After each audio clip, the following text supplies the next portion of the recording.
नमस्कार. आपल्या भारतीय राज्यघटनेत आर्टिकल 39A नुसार समान न्याय व मोफत कायदेशीर सल्ला याची तरतूद करण्यात आलेली आहे.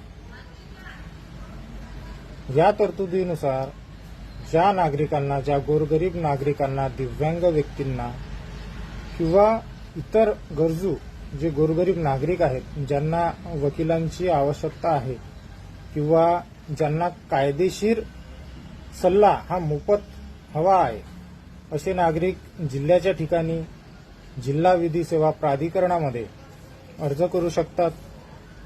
तुम्ही तिथे भेट द्या, तुम्हाला तिथे माहिती मिळेल. किंवा मोफत टोल फ्री क्रमांक 15100 म्हणजेच 1500 यावर सुद्धा तुम्ही संपर्क करू शकता.